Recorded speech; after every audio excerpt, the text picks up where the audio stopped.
Tuelekee kaunti nambari 7 sasa, ambapo viongozi wa kidini na wadau wengine kutoka kaunti ya Garissa wametamaushwa na viwango vya juu vya matumizi ya dawa za kulevya miongoni mwa vijana kwenye mkutano ulioandaliwa kujadili changamoto zinazochangia ukosefu wa usalama kwenye baadhi ya sehemu mjini humo. Malezi mabaya na wazazi na ulegevu wa maofisa wa polisi kuvamia na kukamata wahusika wa madawa ya kulevya imechangia pakubwa hali hiyo. Kama sisi wananchi hatuwezi kuongea shida yetu, nani ataongea shida yetu?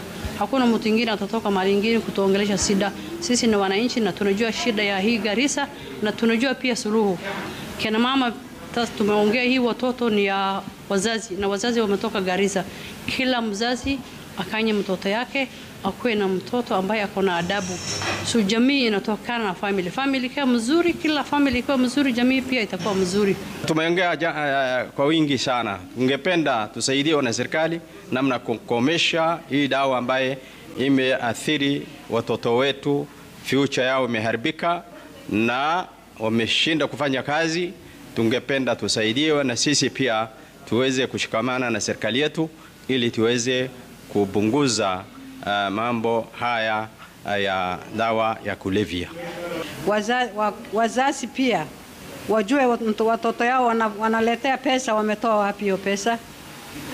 Watoto yao wanaenda wapi? Watoto yao wanachelewa wapi? Sio ati mtoto yao amekuja ameletea pesa, mama umetoa wapi pesa? Umeniletea vipi? Ukatoa wapi? Na mimi pia nijue mtoto wangu amefanya kazi wapi, ameniletea pesa. Nisikule kila pesa mtoto ameniletea.